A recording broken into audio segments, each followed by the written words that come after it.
I still remember the way my apartment smelled that night. Burnt pasta sauce, cheap cologne, and betrayal. I stood outside my own bedroom door with my hand frozen on the handle while laughter echoed from inside. Not normal laughter either. Intimate laughter. The kind that belongs between two people who are touching each other when they think nobody's listening. My chest tightened. For a second, I actually convinced myself I was overthinking again. Ryan always said I was dramatic, too emotional, too sensitive. But then I heard him. Relax, he laughed softly. Ethan won't be back for another hour. Something inside me cracked. I pushed the door open so hard it slammed against the wall. Ryan jerked up from the bed instantly, shirt half open, while another guy scrambled beside him in panic. The room went dead silent except for my heartbeat pounding in my ears. Nobody moved. Nobody even tried to deny it. The blonde guy grabbed his clothes and rushed past me without saying a word, keeping his head down like a coward. Ryan just sat there staring at me with annoyance instead of guilt, and somehow that hurt worse. Couldn't breathe. Seriously, I whispered. Ryan sighed heavily like I was inconveniencing him. Ethan. No, my voice cracked. No, don't say my name like I'm the one who did something wrong. He stood up slowly, rubbing his face. I didn't plan this. I laughed bitterly. You didn't plan cheating on me? We've been falling apart for months. That gives you the right to sleep with someone in our apartment? He rolled his eyes, and that tiny movement shattered whatever love I still had left for him. You make everything exhausting, he snapped. You're always sad, always overthinking, always needing reassurance. I stared at him like I'd never seen him before. This was the man I spent 3 years loving. The man I defended. The man I believed would never hurt me. Ryan grabbed his jacket and looked at me coldly. You want to know the truth? He said. You're too emotional, Ethan. Nobody stays because you make love feel heavy. Those words hit harder than the cheating itself. Because deep down, part of me believed him. I didn't yell after that. Didn't fight. Didn't throw anything. I just walked out of the apartment while he kept talking behind me, and for once I didn't turn back. An hour later, I was riding my motorcycle out of Dallas with a backpack strapped to my shoulder and no real destination in mind. I just needed to disappear. The city lights faded behind me as the empty Texas highways stretched endlessly ahead. The deeper I drove into the countryside, the quieter everything became. No traffic. No sirens. No crowded bars glowing at midnight. Just darkness and silence. The warm wind hit my face as I rode through long empty roads surrounded by massive open fields. Somewhere in the distance, lightning flashed behind dark clouds. I should have been scared traveling alone that late. But honestly, I felt numb. My mind kept replaying Ryan's words over and over again. Nobody stays. I gripped the handlebars tighter. 3 years gone like they meant nothing. I thought about every moment I ignored the signs. Every fake smile. Every canceled dinner. Every cold goodnight kiss. Love makes you stupid sometimes. It teaches you how to excuse pain until pain becomes normal. Around sunset, I finally slowed near an old gas station outside a tiny rural town. I bought black coffee and sat on the motorcycle watching the orange sky burn across the horizon. The old cashier glanced at me carefully. You heading north? He asked. Maybe. He nodded slowly. Be careful on the back roads tonight. I frowned. Why? Some bad people been moving around those roads lately. Couple travelers got robbed last week. Perfect. I thanked him anyway and got back on the road. By the time night fully arrived, the sky had turned dark blue and heavy clouds swallowed the moonlight. My motorcycle headlight became the only thing cutting through the darkness. Then suddenly, pop, the bike jerked violently beneath me. Shit! I barely managed to pull over before losing control completely. The rear tire flattened instantly. Puncture. I climbed off the motorcycle and stared at it in disbelief. No, come on. I checked my phone. No signal. Of course. I looked around at the empty road stretching endlessly into darkness. No buildings. No cars. No lights. Nothing. The wind moved through the tall grass nearby with a strange whispering sound that made my skin crawl. I tried pushing the motorcycle forward, hoping maybe there'd be a gas station nearby. But after almost 20 minutes, all I found was more empty road. The sun was completely gone now. Every shadow looked dangerous. Somewhere far away, I heard what sounded like coyotes howling. Then headlights appeared briefly in the distance behind me. Relief hit instantly. I waved my arm hard, but the truck slowed for only a second before speeding away into the darkness. My stomach dropped. Okay, this was bad. The cashier's warning replayed in my head again. Robbed travelers. I swallowed hard and kept walking beside the motorcycle until I finally saw something far ahead through the darkness. A light, small, faint, but real. I pushed faster. As I got closer, the shape of an old ranch slowly appeared beneath the night sky. Wooden fences, a large barn, horses moving behind gates, and standing near the entrance under a hanging yellow lantern was a man. Tall, broad shoulders, cowboy hat, dark denim jacket. For a second, he looked almost unreal standing there in the quiet Texas night. He noticed me immediately. I stopped walking. He didn't move closer, but his eyes stayed fixed on me carefully like he was trying to decide whether I was dangerous. "You lost?" he called out. His voice was deep and calm. Cleared my throat. Motorcycle tire blew out a few miles back. He glanced toward the road behind me before looking back at the dark sky. "You shouldn't be out here this late." "Yeah," I muttered nervously. "I figured that out already." He stepped closer into the lantern light, and I finally saw his face properly. Rough stubble, sharp jawline, tired eyes. But there was something strangely gentle about him too. He looked at the motorcycle briefly before speaking again. "There's no repair shop nearby. Closest town's over 30 miles. My heart sank. Then his expression shifted slightly. "And you definitely don't want to stay on these roads tonight," he added quietly. "People around here can get ugly after dark." A cold breeze moved through the ranch. I hesitated. Every warning you hear growing up screamed not to trust strangers in isolated places like this. But I also didn't have many options. The cowboy studied me for another moment before sighing softly. "You can stay here tonight," he said. "I'll help fix the bike in the morning." I blinked in surprise. "Why?" He shrugged one shoulder casually. "Because you look like you've already had a bad enough day." Something about those words nearly broke me right there. I looked away quickly before he could notice the emotion in my face. "Thanks," I whispered. He nodded once and grabbed the motorcycle handles beside me. "The name's Cole," he said.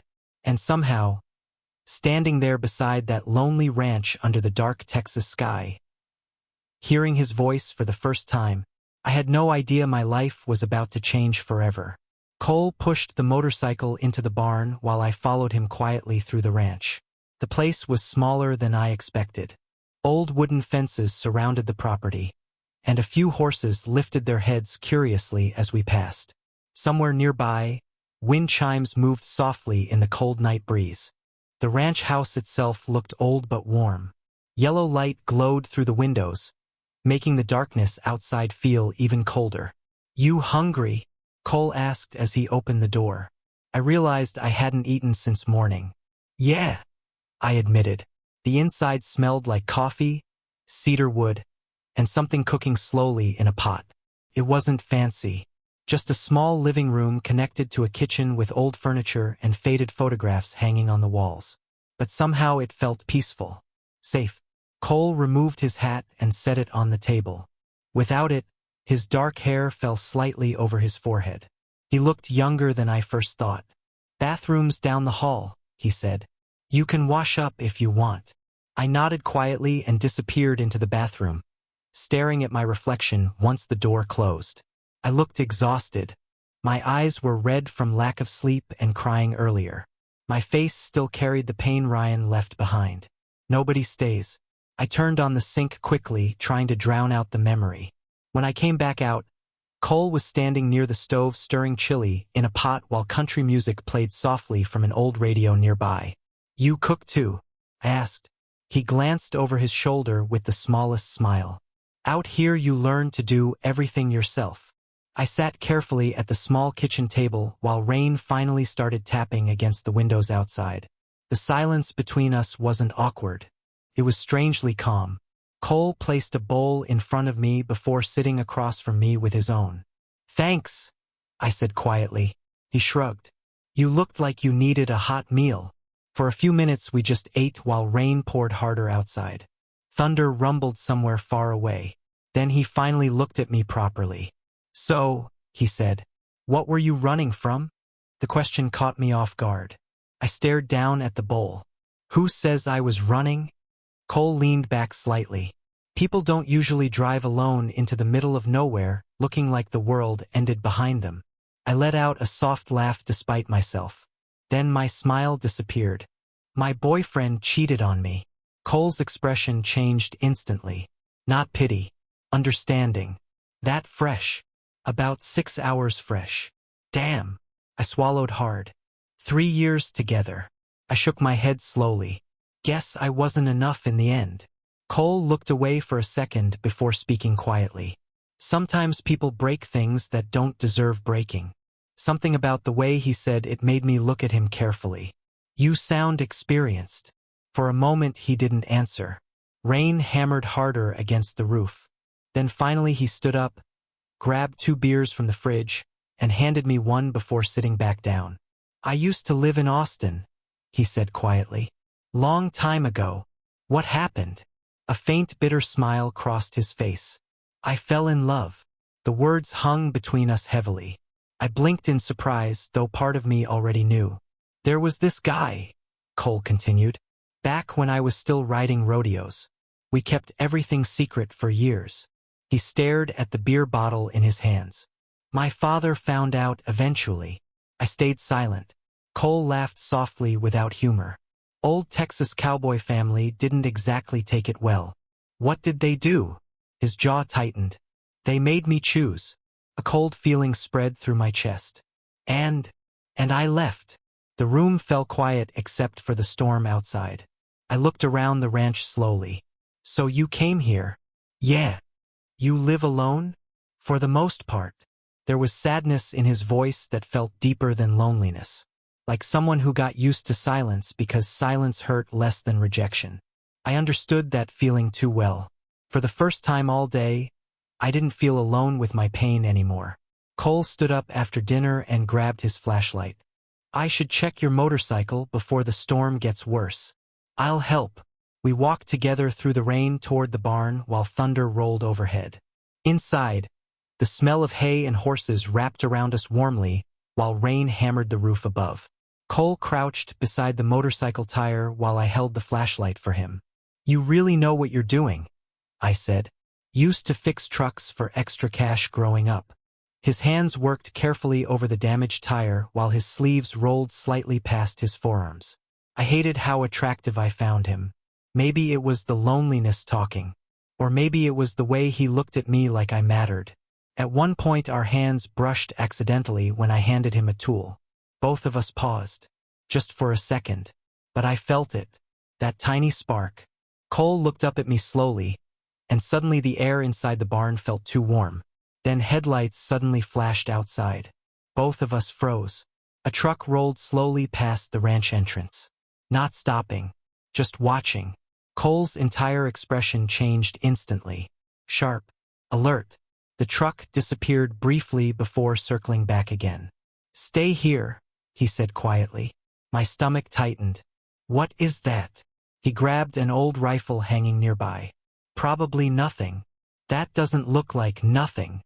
Cole walked toward the barn entrance, eyes locked on the road. The truck slowed again near the gate before finally driving off into the darkness. Neither of us moved for several seconds. "You know them?" I asked carefully. "No." "But you expected trouble." Cole lowered the rifle slowly. "People out here notice strangers." Something in his tone told me not to ask further. We went back inside afterward, but the atmosphere had changed slightly. Tighter.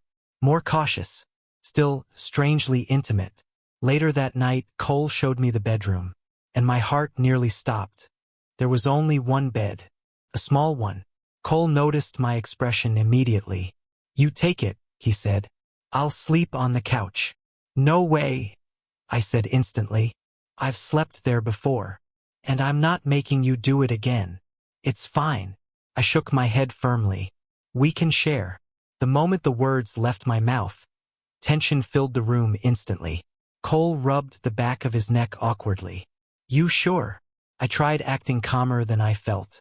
We're both adults. He gave a quiet laugh. Fair point. A few minutes later, we were lying on opposite sides of the bed in near darkness while rain continued outside. I could hear his breathing, feel his warmth.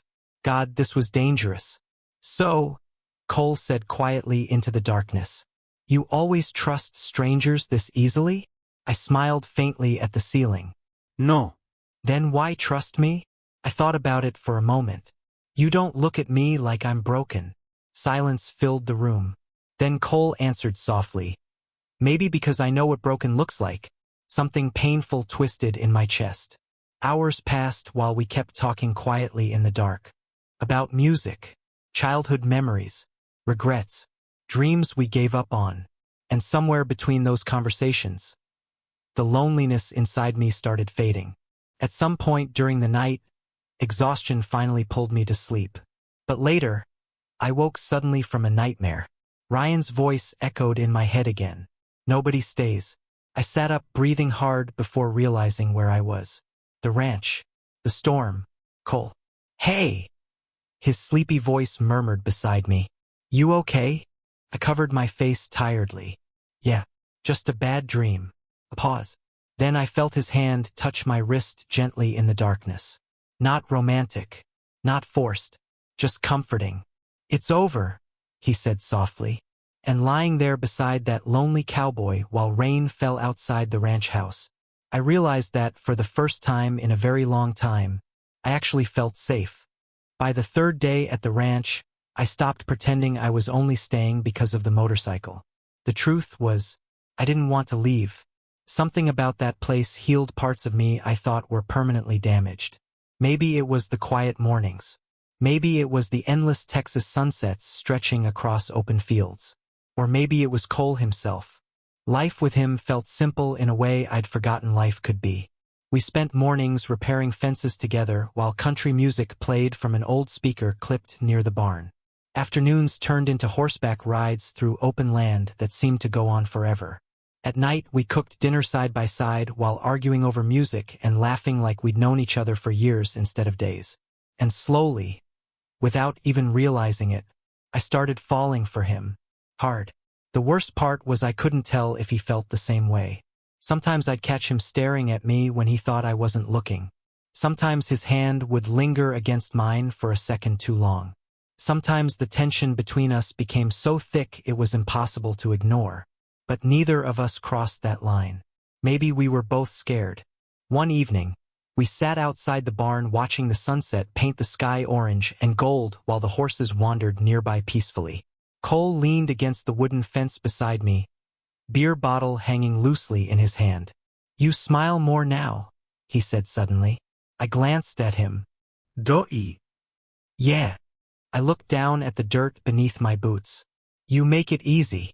The silence that followed felt heavy in the best possible way. Cole turned toward me slightly like he wanted to say something else. Then suddenly, headlights appeared near the ranch entrance. Both of us looked up. A black SUV rolled slowly toward the house before stopping completely. My stomach dropped instantly. No way. The driver door opened. Ryan stepped out. Every bit of peace inside me shattered immediately. He looked exactly the same. Expensive jacket, perfect hair, that smug confidence he wore like armor. But seeing him standing there at the ranch felt wrong somehow, like poison entering a safe place. Ryan spotted me instantly. There you are, he said. Cole's posture stiffened beside me. I stepped forward carefully. How the hell did you find me? Ryan smirked lightly. You left your laptop logged into your location sharing. Of course I did. He looked around the ranch slowly before his eyes landed on Cole. And immediately I saw judgment flash across his face. So this is where you disappeared to, Ryan muttered. A cowboy ranch? Cole crossed his arms calmly. Can I help you? Ryan ignored him completely and looked at me instead. You really ran away over one mistake? I stared at him in disbelief. One mistake? Ethan, come on. You cheated on me. Ryan sighed dramatically. And now you're playing house with some random ranch guy? The insult hit instantly. I glanced toward Cole, but his face had already hardened emotionally. Ryan stepped closer to me. Can we talk privately? No. Ethan. I said no. For the first time since arriving at the ranch, anger finally started overpowering heartbreak. Ryan lowered his voice carefully. You're seriously choosing this place over your actual life? Before I could answer, Cole spoke coldly beside me. I think you should leave. Ryan finally looked at him directly. And who are you exactly? Cole didn't flinch. The owner of the property you're standing on. Ryan laughed softly. Figures. I saw the exact moment tension exploded between them. Ryan stepped closer. You know, he said mockingly, Ethan gets attached fast. Careful, Cowboy. He cries when people leave. My chest tightened painfully. Cole's jaw clenched. Ryan noticed immediately. That smug bastard enjoyed hurting people. I'm serious, Ryan continued casually. He's emotional, needy, dramatic. Enough, Cole snapped. The silence afterward felt dangerous. Ryan raised his eyebrows slightly before looking back at me. Wow, guess you already replaced me. I didn't replace you, I said quietly. You destroyed us yourself. For the first time, Ryan's expression darkened. You really think this guy's gonna stay? He asked coldly. People like us don't get happy endings, Ethan. That sentence hit something deep inside me, because part of me still feared he was right. Ryan eventually left after that, tires kicking dust behind his SUV as he disappeared down the road. But the damage was already done. That night, the atmosphere inside the ranch house felt painfully different. Cole barely spoke during dinner. I finally set my fork down. Okay, what's wrong? Nothing. Cole. He stood up quietly and walked toward the sink. You should probably go back to Dallas. The words hit like a punch. I stared at him. What? He's your real life. No, he's my ex. Cole laughed bitterly without turning around. Guys like him don't drive hours into nowhere unless they think they still own part of you. Anger flared inside me. You think I want to go back to him after what he did? I think people leave eventually. That sentence stopped me cold. Slowly, Cole turned around, and for the first time since meeting him, I saw fear in his eyes. Not anger, fear. You'll get bored of this place, he said quietly. Of me. My chest ached hearing that. Cole, you should sleep. Long day tomorrow. And just like that, he walked outside before I could stop him. I barely slept that night. The next few days became tense and awkward between us. Cole buried himself in ranch work while I tried desperately figuring out how to fix whatever Ryan had broken between us. Then things got worse. One afternoon, I found deep scratches carved into the side of Cole's truck. Another morning, one of the horse gates had been left open during the night. And then I found cigarette butts outside the barn. Ryan smoked those exact cigarettes. A sick feeling settled into my stomach. He'd come back. But why? Late that evening, a storm rolled across the ranch again. Thunder shook the sky while rain poured heavily outside. Cole was inside checking weather reports while I locked the barn doors. That's when I smelled smoke. At first I thought lightning struck nearby. Then I saw it. Fire. Orange flames suddenly exploded along the side of the barn wall. Oh my God! Within seconds, the dry wood ignited violently. The horses panicked instantly, screaming and kicking inside their stalls. Cole! I yelled. He came running through the rain and froze in horror. Get the horses out! We rushed inside through smoke and chaos while flames spread rapidly across the ceiling beams. Horses kicked wildly in fear as we struggled opening the stalls. One horse nearly crushed me trying to escape. Then suddenly part of the burning roof collapsed. Ethan! Cole grabbed me hard and yanked me backward just before flaming wood crashed where I'd been standing seconds earlier. Smoke filled my lungs violently. Outside, Rain mixed with fire while horses escaped into the fields. And through all the chaos, I saw someone standing near the road beside a black SUV. Ryan. Watching. My blood ran cold. The moment his eyes met mine, he drove away. He did this, I whispered. Cole looked at me sharply. What? Ryan did this. Sheriff deputies arrived nearly 30 minutes later after nearby ranchers saw the fire. At first, there wasn't enough proof. Until I remembered something. The ranch security cameras. Cole and I rushed inside the house, searching through footage while firefighters battled the flames outside. And there he was, Ryan, pouring gasoline near the barn wall. Smiling. Cole stared at the screen in disbelief. My hands shook with rage. For years I let Ryan manipulate me, humiliate me, control me, but not anymore. The deputies tracked him down before sunrise. I stood outside the ranch house as they forced Ryan against his SUV and handcuffed him. Rain still fell lightly from the dark sky. Ryan looked directly at me while they arrested him. "This is your fault," he shouted angrily. "I came back because I loved you." "No," I said calmly. "You came back because you couldn't stand losing control." For once, he had nothing to say. The deputies drove him away into the darkness. And suddenly everything felt quiet again. Cole stood beside me silently. Then finally he spoke. "I pushed you away because I was scared." I looked at him carefully. "Scared of what?" His eyes met mine. "That you'd leave like everyone else." Emotion hit me so hard I could barely breathe. I stepped closer slowly. "You're wrong," I whispered. Cole looked at me like he didn't believe it. But this time, I wasn't afraid anymore. "You're the first place that's ever felt like home." After Ryan was arrested, the ranch felt strangely quiet. Not empty, peaceful. Like a storm had finally passed after destroying everything in its path.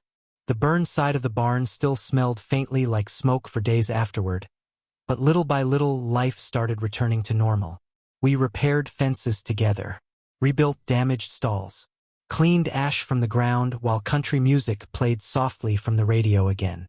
And somehow, through all that destruction, Cole and I became closer than ever.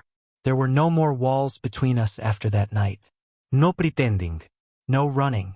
One evening, we sat on the porch watching the sunset melt across the Texas sky while the horses wandered through the fields peacefully. Cole handed me a beer before sitting beside me on the wooden steps. "You know," he said quietly, "you can still go back to Dallas." I looked at him carefully. "Do you want me to?" His eyes stayed on the horizon. "No." That single word made my chest tighten. I smiled faintly. "Then I'm not going anywhere." For a second, he didn't react. Then he looked at me with that same expression he'd worn the night we first met. Like he still couldn't believe someone had chosen to stay. "I'm serious," I continued softly. "There's nothing waiting for me back there anymore. That was your whole life." "No," I said quietly. "It was just the place where my heart got broken." The evening wind moved gently through the fields around us. "This ranch," I looked around slowly. "This feels more like home than anywhere I've ever lived." Cole stared at me silently for a long moment before finally smiling. A real smile this time, not the guarded ones he used to hide behind. God, he looked beautiful when he smiled. A few nights later, after a long day repairing part of the barn roof, the power suddenly went out across the ranch. The entire house fell dark except for moonlight slipping through the windows. "Well," Cole laughed softly. "Guess the universe wants us to suffer tonight." I laughed too. "You got candles at least?" "Somewhere." Instead of finding them immediately, we ended up sitting in the middle of the living room floor with a bottle of whiskey between us while rain poured outside again. It reminded me of our first night together. Only now everything felt different. Closer. Warmer. Safer. Cole leaned back against the couch, watching me quietly. "What?" I asked. "Nothing. You're staring. Can you blame me?" Heat rushed into my face instantly. He chuckled softly at my reaction. "You blush easy." "Shut up. I'm just saying." I threw a couch pillow at him and he caught it laughing. That sound did something dangerous to me every time, because Cole didn't laugh often. But when he did, it felt genuine, real. Eventually the laughter faded into silence again, but not uncomfortable silence. The kind where two people simply enjoy existing together. Then quietly, almost nervously, Cole spoke. "You know what scares me the most?" I looked at him carefully. "What?" "That one day you'll wake up and realize this life isn't enough for you." My heart hurt hearing that. I moved closer slowly until our knees touched. "Cole," I whispered, "do you know what my entire life felt like before this?" He shook his head slightly. "Lonely." His eyes softened instantly.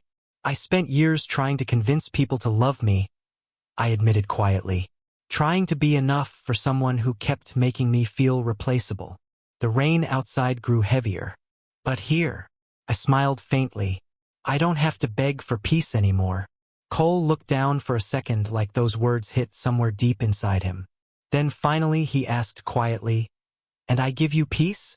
I reached over and took his hand gently. "You give me the kind of peace I thought only existed in movies." For a moment neither of us moved. Then slowly, carefully, Cole lifted his hand to my face and kissed me, soft at first, like he was afraid I might disappear if he touched me too hard. But the second our lips met, something inside me finally healed. All the heartbreak, all the loneliness, all the nights I spent wondering why I wasn't enough. None of it mattered anymore, because for the first time in my life, someone loved me gently. When we finally pulled apart, Cole rested his forehead against mine and laughed quietly under his breath. "What?" I whispered.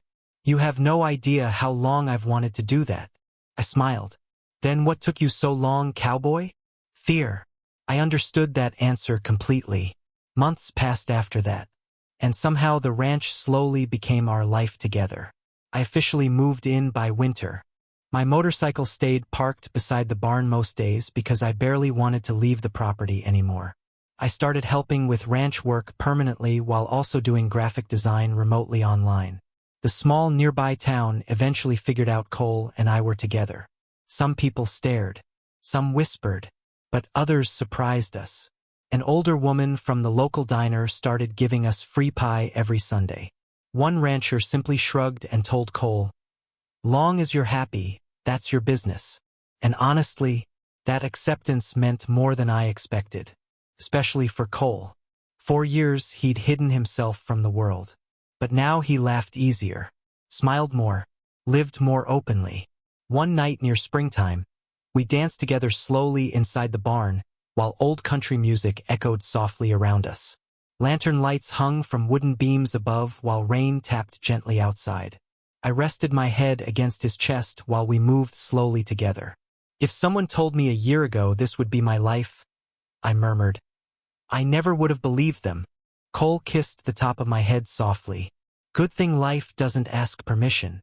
I smiled against him. Then one evening, months after we first met, Cole drove me out toward the same lonely road where my motorcycle had broken down that night. The sunset stretched across the highway exactly the same way it had before. We stood beside the truck quietly while warm wind moved through the open fields. "You know something?" Cole said. "What?" He looked almost guilty suddenly. "I lied to you." I laughed softly. "That sounds serious." "That motorcycle?" He rubbed the back of his neck awkwardly. "It didn't actually take all night to fix." I blinked. "What?" Cole looked away toward the road. "I repaired it pretty fast, actually." Realization hit me slowly. "You kept me there on purpose?" He shrugged with a faint, embarrassed smile. "I didn't want you to leave yet." I stared at him for a second before laughing harder than I had in years. "This whole love story started because you trapped me at your ranch?" "Technically, your tire started it." I shook my head laughing while he smiled at me softly. Then I stepped closer and kissed him beneath the burning Texas sunset. And standing there beside the man who once felt like a stranger in the dark, I finally understood something. Sometimes life breaks your heart not to destroy you, but to lead you somewhere better. I came to that ranch trying to escape heartbreak. But somewhere between the empty highways, the rainstorms, and that lonely cowboy with tired eyes, I found the kind of love that finally felt like home.